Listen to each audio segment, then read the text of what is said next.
안녕하세요. 저는 40대 여자입니다. 혹시 이 사연을 듣는 분들은 다들 결혼을 하셨나요? 아니면 젊은 친구들도 있을까요? 제가 애들 엄마인데 요즘 하루하루가 좀 허무합니다. 애들 낳고 한참 손이 많이 갈 때는 제발 빨리 커서 내 손에 떠났으면 좋겠다고 생각했는데 막상 애들이 커서 중학생이 되고 제 손길이 더 이상 필요 없다 생각하니 나라는 사람이 대체 뭔지, 나는 왜 사는 건지 이런 생각들을 많이 하게 됩니다. 그래서 얼마 전 동네의 작은 심리상담소를 찾아갔었습니다. 거기서 선생님을 만나 상담을 하게 됐죠. 근데 선생님이 제 말을 듣더니 그 말씀을 하시더라고요. 보통 40대 중반이 되면 많이 겪는 기분 중 하나입니다. 그런 걸 보고 빈둥지 증후군이라고 하는데요. 자녀를 키울 때는 바쁘게 살고 언제나 내가 필요할 것 같다는 생각이 들어서 아이밖에 모르고 살아가는 시기가 있죠. 이 아이가 다 커버리면 이제 나는 자유다. 더 이상 아이들은 내가 신경 안 써도 되니까 내 맘대로 하고 싶은 대로 살 거다. 이런 생각들을 많이 하는데요. 사실 아이들이 사춘기가 시작되면서 또는 그 전부터 부모와는 점점 멀어지게 됩니다. 근데 부모는 이를 감지하지 못하고 갑자기 자녀와 나의 연결고리가 끊겼다고 생각하죠. 하지만 아이는 이미 서서히 부모와 멀어질 준비를 하고 있던 건데 부모 혼자 자식을 품고 있던 거죠. 마치 갓 알을 낳은 새처럼 말이에요. 새들이 그렇잖아요. 항상 알을 품고 그 자리를 벗어나지 않는 것처럼. 근데 알이 깨지고 나서 아기 새들이 비행을 시작하면 더 이상 자식으로 인식하지 않고 각자의 인생을 살아가죠. 그럼 그 자리에 남는 건 뭐겠어요? 비어있는 둥지죠. 이런 현상을 보고 빈둥지 증후군이라고 하거든요. 40대 중반 여성 또는 육아에 적극적으로 참여한 남성에게도 흔히 일어나는 증후군이니까 너무 걱정하지 않으셔도 돼요. 하면서 빈둥지 증후군에 대한 얘기를 하더라고요. 이런 게 있다는 건 처음 알았습니다. 제가 그래도 뉴스를 많이 보는 편이고 인터넷도 많이 하는 편이고 멍청한 사람은 아니라고 생각했는데 세상이 참 빠르게 변하고 있구나. 내가 아직도 공부를 많이 해야 되는구나 하는 생각이 들었습니다. 그렇게 빈둥지 증후군에 대해 공부를 하고 책도 읽고 상담 선생님을 만나서 이런저런 얘기를 듣고 나니 마음이 좀 나아지더라고요.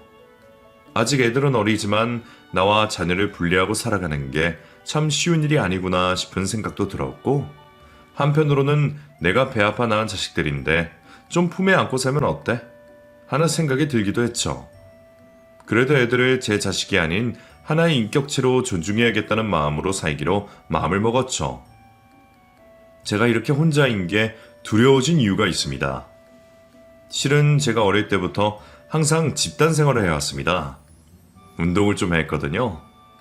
중학교 때까지는 유도 선수를 하다가 부상으로 고등학교 때부터 선수 선발권 대회에 참가도 못하고 일반 학생으로 돌아오게 됐습니다. 사실 유도라는 운동이 체력적으로 많이 힘들기도 하고 몇 번이나 운동을 관두고 싶다는 생각을 많이 했는데 막상 부상 때문에 운동을 못하고 나니 번아웃이 엄청 심하게 왔었습니다. 그때는 그런 게 번아웃인지도 몰랐습니다.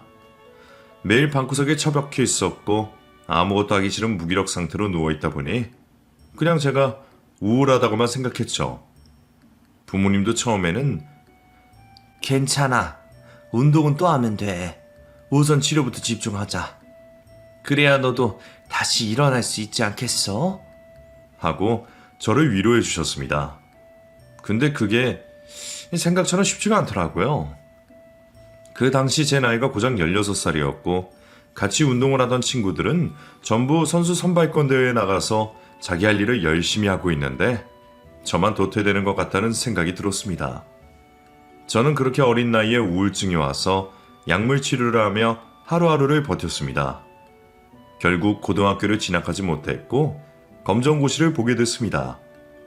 운동을 한다는 핑계로 공부하는 담 쌓고 살았던 제 잘못도 있었지만 두 마리 토끼를 전부 잡는 게 제게는 너무 힘들었던 것 같습니다. 그래도 다행인 건 검정고시 시험을 한 번에 합격했다는 거고 대학은 평소 욕심이 없어서 진학을 포기했습니다. 그래서 전 기술을 배워야겠다고 생각했죠. 그렇게 배우기 시작한 건 미용이었습니다. 접근이 쉬웠고 그래도 제가 기본적으로 손을 쓰고 감각이 조금 있다 보니 금방 재미를 붙였습니다. 그리고 이상하게 마음이 놓였던 건 이런 말이 좀 그럴 수도 있지만 제가 처음 자격증을 따고 취업을 한 미용실이 꽤 큰 미용실이었는데 거기 디자이너가 5명이었습니다. 근데 그 사람들이 전부 고졸이더라고요. 처음엔 사실 저만 대학을 안 간 거 아닐까? 그래도 대학은 갔어야 했나? 하는 생각들이 저를 많이 괴롭혔습니다. 하지만 막상 대학을 가지 않고도 사회생활을 잘하는 수석쌤들 모습을 보니 나도 할 수 있겠다는 생각이 들었죠. 솔직히 대학 등록금도 너무 아까웠고 공부도 못하는데 대학에 가방만 들고 다니는 게 저한테는 맞지 않는다는 생각이 들었습니다. 16살에 다리를 다쳐 유도를 그만두고 1년 동안 재활을 하며 다시 제 몸을 만드는 과정이 쉽지 않았지만 그래도 제가 잘 이겨내고 나름대로 성공하는 삶을 살고 있다는 생각이 들었습니다. 하지만 불편한 것이 하나 있었습니다.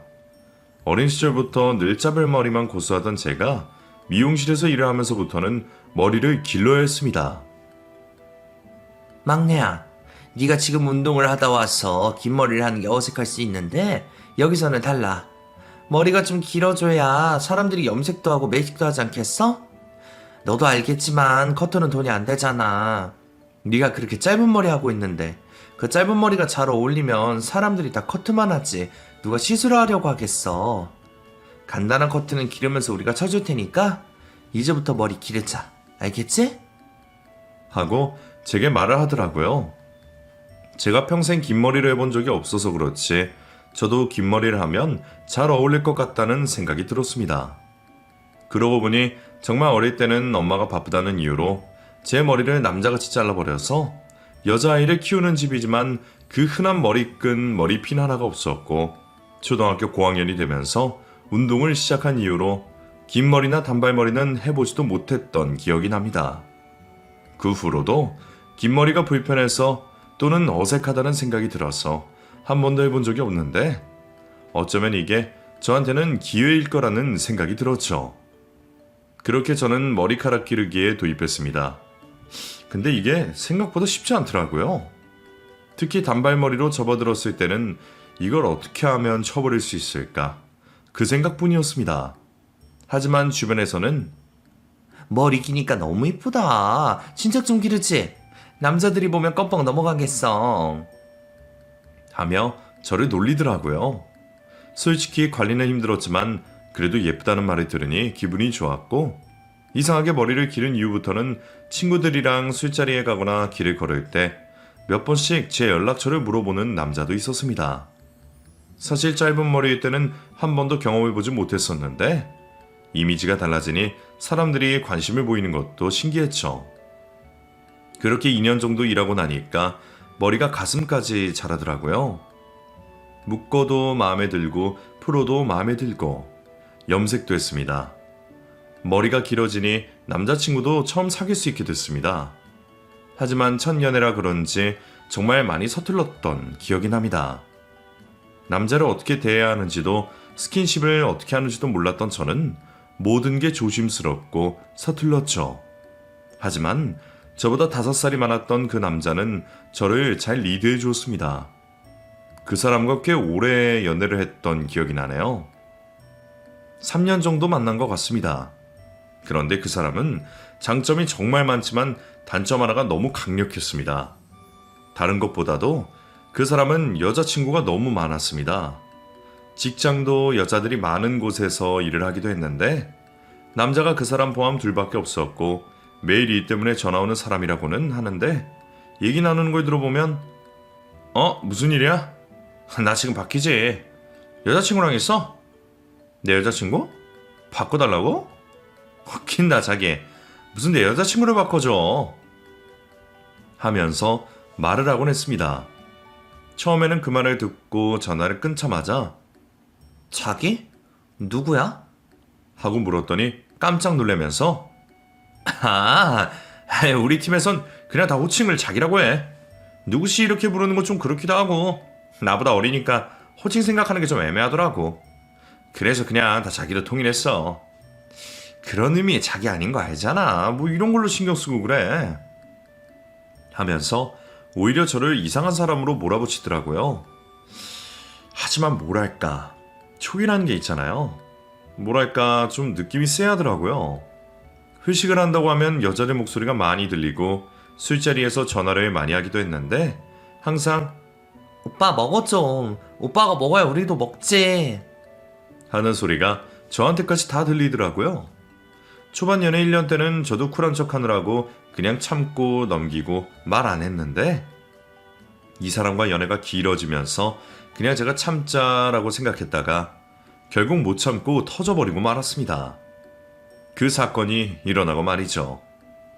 그날도 남자친구가 친구들과의 술자리가 있다며 제게 일방적으로 말을 하던 날이었습니다.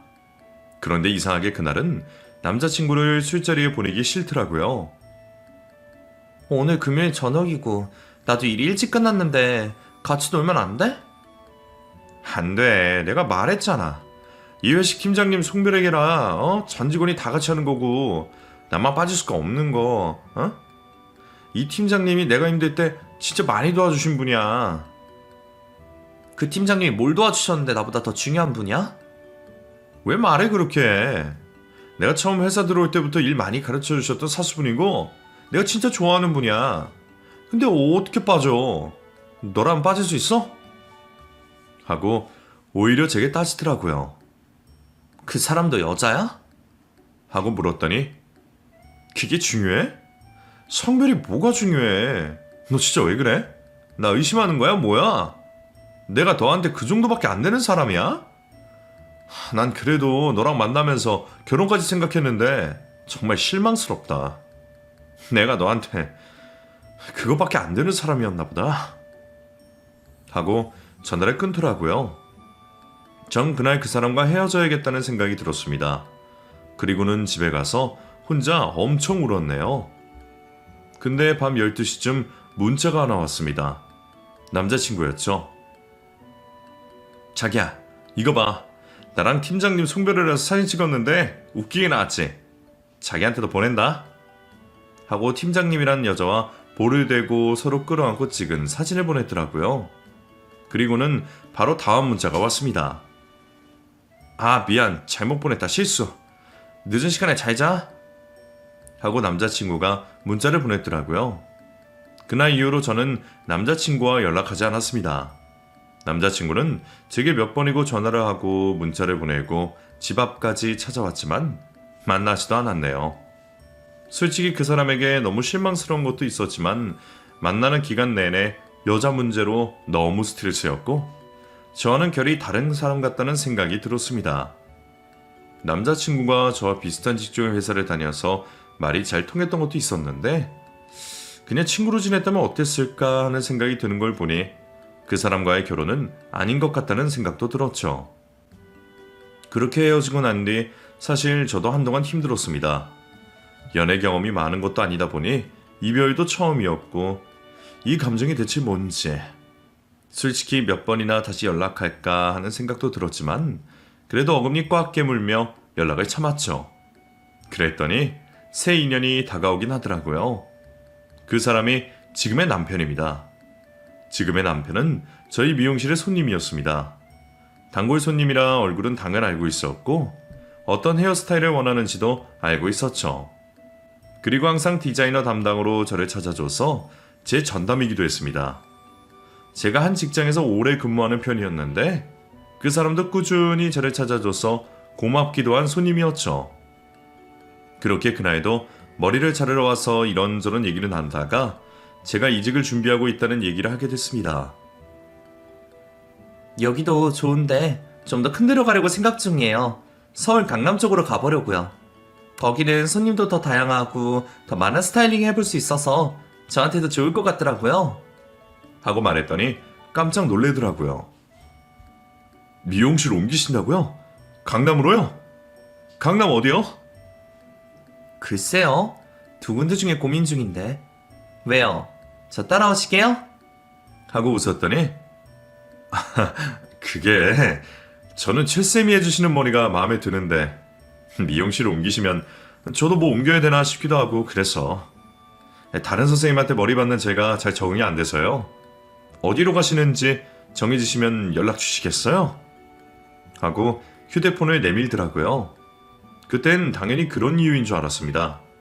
정말 단순히 제가 하는 머리가 마음에 들어서 지금 제가 있는 곳이랑 강남은 멀지 않으니까 한 번쯤은 와서 들러주겠거니 싶은 마음이었죠. 저는 제 번호를 찍어주면서 근데 제가 하는 샵은 여기보다 훨씬 비싸서 좀 부담되실 수도 있는데 한번 오시면 제가 싸게는 해드릴게요. 여기서도 제가 앰플이랑 영양 같은 건 무료로 넣어드린 적 있으니까요. 대신 바로 오지 마시고 3개월 정도 있다가 오셔야 돼요. 그래야 저도 눈치가 안 보이죠. 하고 웃었습니다. 그런데 그날 저녁 그 손님에게 문자가 왔습니다. 최쌤, 저예요, 단골 손님. 이렇게 연락드려도 되나요? 식사는 하셨어요? 하고 묻더라고요. 네, 먹었어요. 근데 전 최쌤이 아니라 최영지예요. 그러니까 그냥 영지쌤이라고 부르셔도 됩니다. 하고 답장을 했죠. 근데 갑자기 영지씨, 그럼 혹시 저녁 전이면 저녁 먹을까요? 저 지금 샵 근처에요. 잠깐 만나요. 하고 답을 하더군요. 자주 본 손님이기도 하고 밥 한 끼 먹는 건 괜찮다 싶어 저도 퇴근길에 그 사람을 만나 저녁을 먹기로 했죠. 근데 이상하더라고요. 뭐랄까, 샵에서 봤던 느낌이랑 좀 다르다? 좀 더 멀끔한 느낌이 강하더라고요. 저는 또 감정이 솔직한 편이고 직업적인 의식도 있어서 어머, 근데 밖에서 볼 때랑 샵에서 볼 때가 다르네요? 되게 스타일을 잘 잡으신다. 하고 칭찬을 해드렸죠. 머스키하던 그 사람이 좀 괜찮아요? 오늘 영지씨 만난다고 해서 좀 꾸미고 나와봤습니다. 하고 웃더라고요. 어? 정말요? 근처 볼 일이 있다고 하지 않으셨어요? 저 만나러 일부러 오신 거 아니잖아요. 그런 장난치는 거 아니에요. 저 순진해서 그런 농담하면 잘 넘어간단 말이에요. 하고 웃었더니 그 사람도 웃더라고요. 그렇게 저는 그 사람에 따라 꽤 괜찮은 분위기의 레스토랑을 갔고 뭔가 좀 의아했습니다. 그냥 간단히 저녁 먹는 건 줄 알았는데 너무 비싼 데 오신 거 아니에요? 저 얻어먹을 생각했는데. 하고 여기저기 둘러봤더니 오늘은 제가 대접할게요. 그동안 머리도 잘 해주시고 샵에 갈 때마다 항상 친절하셔서 한 번쯤은 대접하고 싶었어요. 하면서 메뉴판을 보더라고요. 저도 덩달아 메뉴판을 봤는데 코스 요리가 인당 8만원씩 하는 집이라 다 먹고 나서 돈을 나눠내야겠다는 이 생각이 들었습니다. 그래도 저를 찾아주는 손님이라 마냥 얻어먹을 수는 없겠더라고요. 그런데 예상과는 달리 그 사람이 전부 계산을 했습니다. 그리고는 2차를 제안하더라고요. 영지씨, 우리 맥주 한잔 하러 갈까요? 여기 앞에 괜찮은 맥주집 있는데 제가 쏠게요. 하고 말을 하는데 그 말을 듣자마자 아니, 맥주는 제가 사도 되는데 이렇게까지 하시는 이유가 뭐예요? 혹시 이런 생각 좀 웃길 수도 있는데 제가 마음에 들어서 그러시는 거예요? 하고 단도직입적으로 물었습니다. 사실 1시간 정도 이 사람과 밥을 먹으면서 좀 이상하다는 생각이 들었습니다. 저를 지그시 바라보는 눈빛하며 자꾸 저와 은근히 스킨십을 하려 하고 수시로 거울을 보고 뭐랄까, 좀 민망하다고 해야 하나? 막 일 끝내고 나온 제가 너무 추리하게 느껴질 정도로 부담스럽더라고요. 그러자 그 사람이 웃으면서 그건 다음 만남 때 말씀드릴게요. 맥주 싫으시면 오늘은 그냥 집에 가요. 하고 앞서가더라고요. 그런데 이상하게 그날 이후로 그 사람에게 연락이 오지 않았습니다. 그 사람이 궁금해졌던 저는 결국 제가 먼저 연락을 했고 그 사람은 제 연락을 기다렸듯 그럼 오늘 맥주 한잔 할까요? 하고 답장을 하더라고요. 그렇게 퇴근 후 만난 그 사람이 또 달라 보였습니다. 2주 정도 지난 것 같은데 뭐랄까, 이런 느낌 좀 이상하지만 그 사람이 2번째 만났을 때 어쩌면 이 사람과 결혼할 수도 있겠다는 말도 안 되는 생각이 들더군요. 그런데 저희 두 사람 그 2번째 만남에서 서로 사귀기로 하고 만난 지 4개월 만에 결혼식을 올렸습니다. 임신을 한 것도 아니고 둘 다 결혼이 급했던 것도 아닌 상태에서 만남을 시작했는데 뭐가 그리 좋았는지. 이상하게 그 사람이라면 제 인생을 바쳐도 괜찮을 것 같다는 생각이 들었습니다. 사실 빠른 결혼이 좋은 점도 있지만 안 좋은 점이 더 많았습니다. 물론 가장 큰 산은 시댁의 반대였죠. 지금 와서 생각해보면 남편은 그닥 좋은 직장도 아니고 그렇다고 해서 집이 부자도 아닌데 저를 왜 반대했는지 모르겠지만 시어머니와 신우까지 나서서 저를 반대하게 되니 슬펐던 기억이 납니다. 그 집에 처음 인사를 갔던 날 시어머니가 저를 앞에 앉혀두고 했던 말은 우리 집은 1년에 제사가 10번이야. 거의 매달 한 번씩 있다고 봐야지. 너도 와보니까 알겠지만 이 동네는 시골이라 제때제때 제사를 안 지내면 사람들이 손가락질하고 욕해요. 조상 제대로 안 모신다고. 그러니까 아무리 직장 생활하고 힘들더라도 꼭 제사는 지내고 전날 와서 음식장만 하고. 무슨 말인지 알지? 하고 말씀하시더라고요. 그리고 옆에 앉아있던 신우가 그럼 이제 나도 제사 음식에서 좀 빠져도 되는 건가? 며느리가 생기니까 이런 게 좋다. 근데 엄마, 진짜 결혼시킬 거야? 홀엄마 밑에서 자랐다고 결혼 반대한다고 했잖아. 하고 대놓고 말을 하더라고요.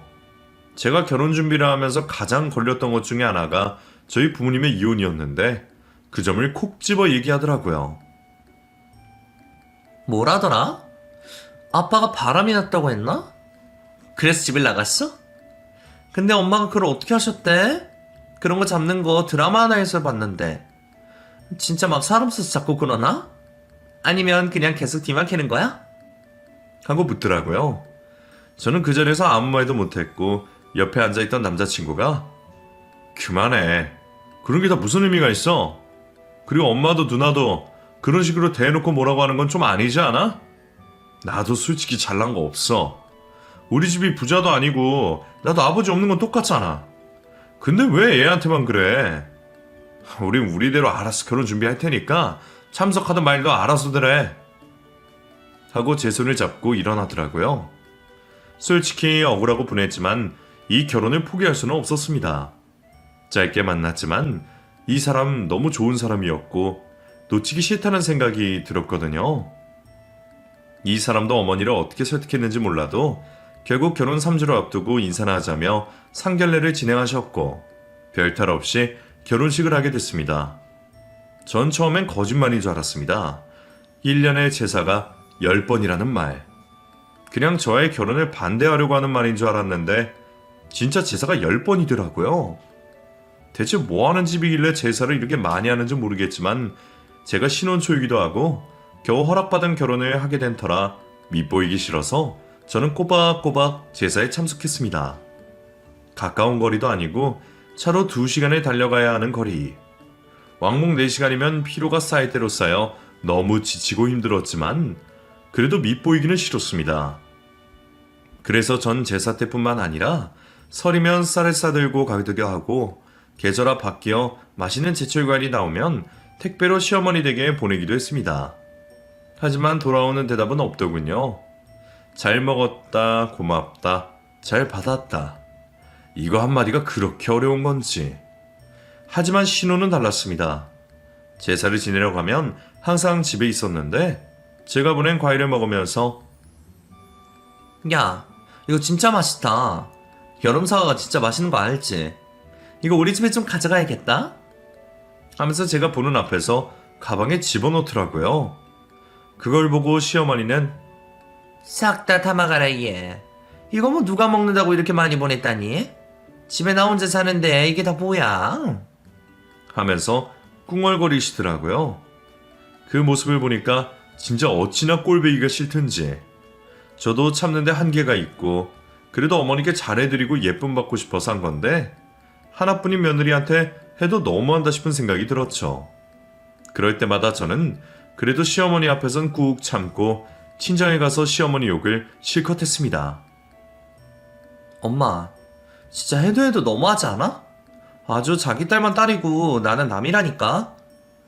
물론 그래, 뭐 난 맞지. 근데 남한테도 이렇게는 안 하지 않아? 내가 과일도 보내고 고기도 보내도 잘 받았단 말 한 번을 안 해. 어떤 사람이 그럴 수가 있어?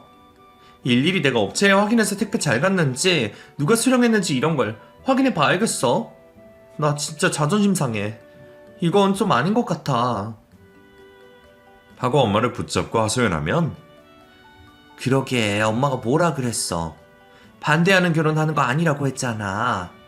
네가 뭐가 아쉬워서 반대하는 결혼을 해. 축복받는 결혼을 해도 시댁이라는 게 얼마나 힘든 건 줄 알아?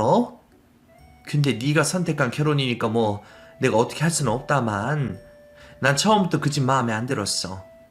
김서방이 그런 집에서 그렇게 살아온 게 기특하고 대견해서 결혼이 허락했다만 오히려 반대하는 쪽은 나야. 근데 참 자기 집 딸이 귀한 줄 알면 남의 집 딸도 귀한 줄 알아야지. 진짜 이런 말 들을 때마다 사돈한테 연락해서 한 소리 하고 싶다니까. 어째 사람이 그러니 사람이. 하면서 역정을 내시더라고요. 저보다 더 속상해하고 화를 내는 엄마를 보면서 더 이상 엄마에게 이런 얘기를 하면 안 된다고 생각했고 그냥 힘이 들어도 혼자 꾹 참고 버티자고 생각했습니다. 하지만 그게 마음처럼 쉽지 않았습니다. 제가 나쁜 쪽으로 생각을 한 걸까요? 왜 자꾸 저는 사랑받는 며느리가 되고 싶었던 걸까요? 남편을 붙잡고는 여보, 우리가 혹시 애를 가지면 어머님이 좀 나를 예뻐해 주실까? 나 언제까지 이렇게 미움을 받으며 살아야 될까? 사실 결혼하면 좀 다를 줄 알았는데 그게 아니더라고. 물론 시어머니 마음에 내가 돌릴 수 없는 건 나도 알아. 그런 게 물질적으로 되는 건 아니겠지. 근데 나도 원인을 알고 싶어. 왜 어머님이 나를 싫어하는지, 형님은 나를 투명인간 취급하는지. 그냥 모든 게 궁금하고 받아들이기가 힘들어. 미안해. 네가 그런 기분 들게 하면 안 되는데 나도 엄마가 왜 그런지 모르겠어. 누나도 원래 그런 사람이 아닌데 성격도 시원시원하고 매형도 정말 좋은 사람인데 왜 네 앞에서만 그렇게 못되게 구는지 모르겠어. 근데 난 결혼하고 나서 확실하게 알았어. 우리 식구들 날 진정으로 사랑하는 게 아닌 것 같아. 정말 날 사랑한다면 너한테 그러면 안 되는 거잖아? 진짜 우리 엄마랑 누나한테 너무 실망스러워. 하고 제 편을 들어주더라고요. 그래도 그런 모습을 보니 이 사람이 너무 믿음직스러웠고 이 사람만 믿고 간다면 시댁 같은 건 없어도 되겠다는 생각이 들었습니다. 그래서 저도 철저히 저만 생각하려고 했습니다. 하지만 사람 마음이라는 게 참 그게 잘 안 되더라고요. 시댁 앞에만 가면 너무 작아지고 제가 뭔가 죄인이 된 것 같은 기분. 이게 아이를 낳으면 해결될 줄 알았지만 제가 임신을 해도 들은 척 만 척 기뻐하지도 않는 시어머니와 임신했다는 소식에 깜짝 놀라서 애를 가졌다고? 벌써? 나는 결혼하고 2년은 우리 부부가 신혼을 즐기고 싶어서 계속 임신을 미뤘는데 뭐가 그렇게 급해서 벌써 애를 가져? 하고 조롱하는 듯한 신우의 말투. 아직도 저는 그때의 말들이 머릿속에서 사라지지 않습니다. 축하하는 건 바라지도 않았습니다. 하지만 적어도 저런 말은 하지 않는 게 맞죠. 제가 잘못된 걸까요? 상식이라는 게 통하는 건지 점점 갈수록 이해가 안 되더군요. 그래서 한 번은 애를 낳고 술을 진탕 먹고 시어머니에게 전화를 걸었습니다. 제가 주량이 약한 편은 아닌데 그날 술을 좀 많이 먹기도 했고 지금이 아니면 정말 제 속마음을 말하지 못할 것 같아 수화기를 들었죠. 그리고는 대놓고 물었습니다. 어머니, 저 왜 이렇게 싫어하세요? 제가 뭘 그렇게 잘못했나요? 1년에 10번이나 제사도 꼬박꼬박 참석하고 심지어 음식도 만들어가고 애기 아빠 쏙 닮은 애까지 낳았어요.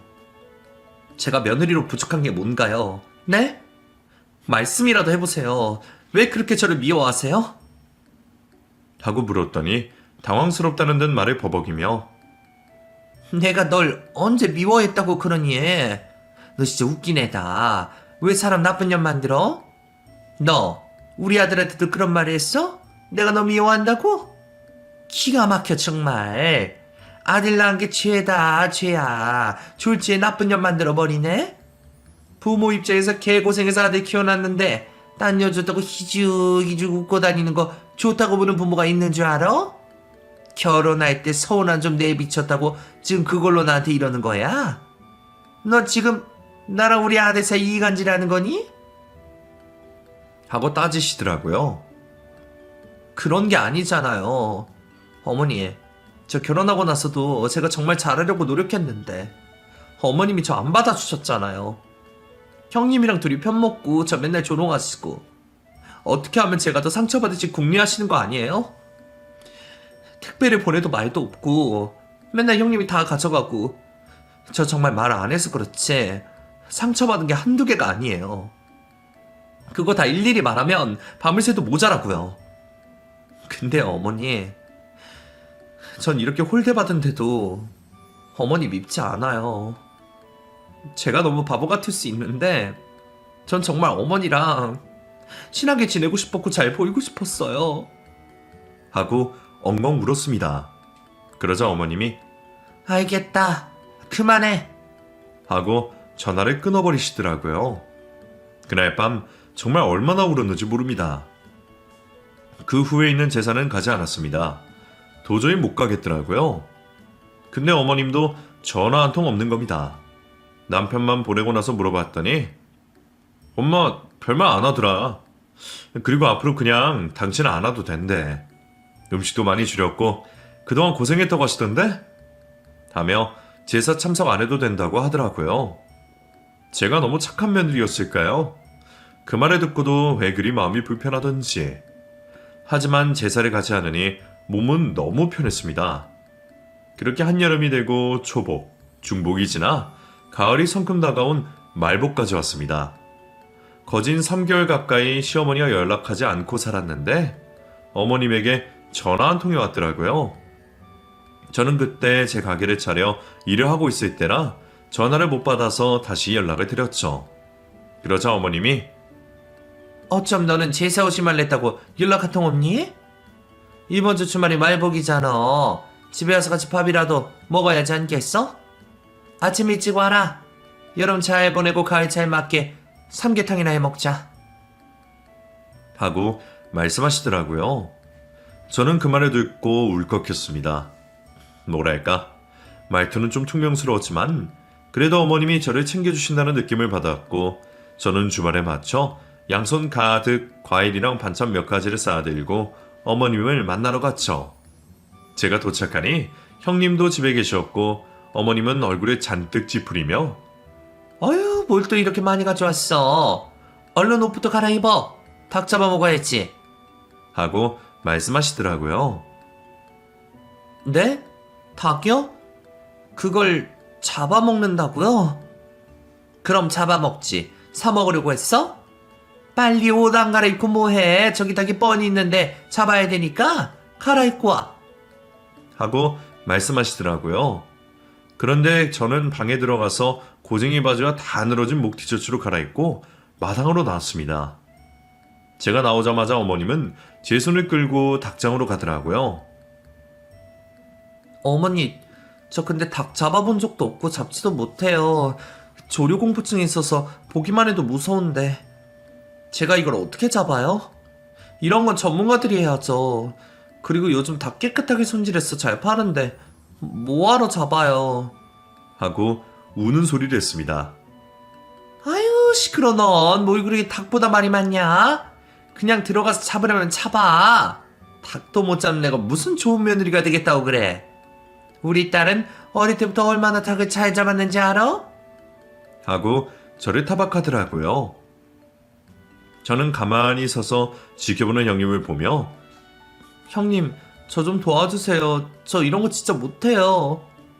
하고 도움을 요청했지만 형님은 저를 쳐다보면서 어머, 제 표정 봐. 하고 웃기만 했습니다. 결국 저는 어머니 손에 이끌려 닭장 앞까지 왔고 안 들어가겠다고 뻗팅기는데 어찌나 힘이 좋으신지 좀 들어가라, 들어가. 얘가 왜 이래? 이게 뭐가 무섭다고 이래? 하면서 절 밀어넣으셨죠. 그리고는 문을 꽉 잡고 계시더라고요. 저는 닭장 안에서 발버둥치며 무서워. 저 못하겠어요. 저 좀 꺼내주세요. 저 못해요. 진짜 못하겠어요. 하고 발버둥치며 닭들에 피해 여기저기 뛰어다녔습니다. 그 모습을 본 형님은 저를 보고 깔깔 웃으면서 야, 진짜 웃기다. 너 인간으로 진한 닭 같아? 너무 웃겨. 나 눈물 나려고 그래. 쟤 퍼득퍼득거리는 거 봐. 진짜 너무 웃기다. 아이고 배야. 하고 배를 잡고 눈물을 훔치면서 웃더라고요. 제가 그 모습을 보고는 순간 너무 화가 나버려서 초인적인 힘이 발휘됐는지 닭 입구를 발로 팍 차버렸습니다. 그러자 우지끈하고 나무가 부서지는 소리가 났습니다.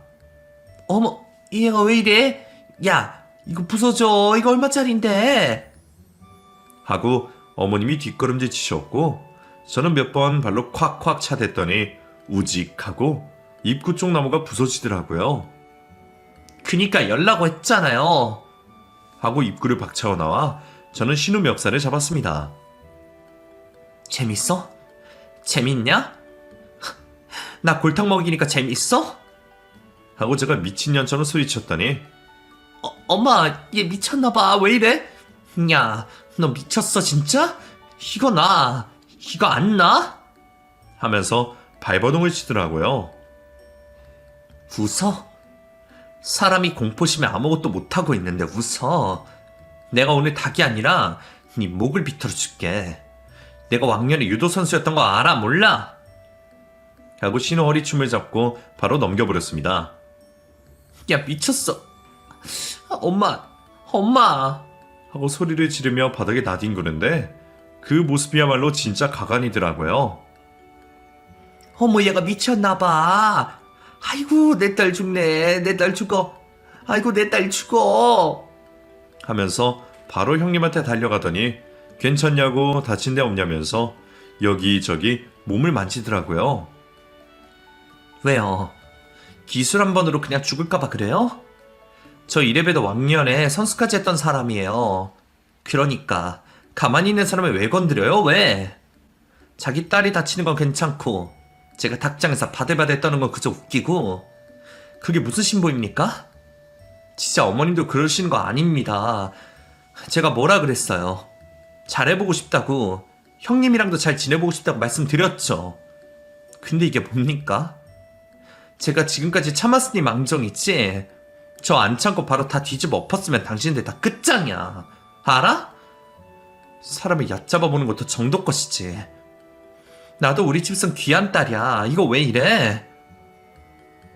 하고 덤벼들려고 했더니 남편이 재빠르게 달려와서는 여보 그만해 그만 잘못했대 그만해 우리 집에 가자 삼계탕이면 먹고 집에 가 당신 진짜 이러다 사람 죽이겠어 하면서 절 말리더라고요. 저는 그렇게 남편 손에 이끌려서 집으로 돌아왔고 시어머니는 끌려가는 저를 보며 넌 저런 년이랑 왜 살아? 네가 제정신이냐? 어? 너도 미친놈이지. 저런 일이 뭐가 좋다고 저 여자 편을 들어? 너네 누나가 가족이지. 저 여자가 가족인 줄 알아? 나중에 네가 병들고 아프면 너 챙겨줄 사람이 누구야? 누나지. 전현일 것 같아? 어? 너도 정신 똑바로 차려. 전현이나 너나 똑같아. 다시는 우리 집에 찾아올 생각도 하지 말고 얼굴도 볼 생각하지 마. 무슨 말인지 알겠어? 당장 꺼져, 당장. 하면서 소리를 지르더라고요. 그렇게 남편과 집으로 돌아와 한참 동안 시어머니 욕을 했습니다. 저 혼자 한 게 아니라 남편과 같이요. 남편은 한참 망설이다가 조심스럽게 얘기를 꺼내더라고요. 난 몰랐는데 엄마가 돈 때문에 그런 것 같아. 누나가 한 달에 효도란답시고 엄마한테 매달 돈을 드리고 있더라고. 몇 년 됐나 봐. 그래서 딸이 좋다고 딸만 감싸는 것 같은데 돈 안 주면 자식도 아닌가? 진짜 너무한다는 생각이 드네. 솔직히 나도 당신 몰래 조금씩 챙겨드리긴 했는데 그걸로는 성에도 안 차나 봐. 누나가 돈이 어디 있어서 그렇게 챙겨드리는지 모르겠지만 나도 이제 그냥 신경 끄고 살라고. 아휴 너무 스트레스 받는다 하고 제게 말하더라고요. 어린 시절부터 누나 그늘에 갇혀 살기도 했고 그게 답답한 줄 모르고 살았는데 결혼해보니까 자기 혼자서도 충분히 할 수 있는 일들을 너무 누나한테 기댄 것 같다면서 이제 자기 인생 산다고 하더라고요. 그 뒤로 저 시어머니 한 번도 안 봤습니다. 뭐 한두 달 안 보는 건 이제 일도 아닌 것 같고 그냥 이대로 쭉 유지하려고요. 솔직히 제가 잘못한 것도 없고 저도 할 만큼 했는데 저를 가족으로 생각 안 해주시는 거 보면 그냥 여기까지인 것 같다는 생각이 드네요. 그래도 이렇게 시어머니와 신우의 사이를 정리해버리고 나니 마음이 편합니다. 그동안 제가 왜 그렇게 바보처럼 살았는지, 혹시나 저처럼 착한 며느리병에 걸리신 분들이 있다면 그런 말도 안 되는 생각 쓰레기통으로 집어 넣어버리세요. 내 인생에 도움되는 거 없습니다. 아셨죠? 긴 사연 들어주셔서 감사합니다.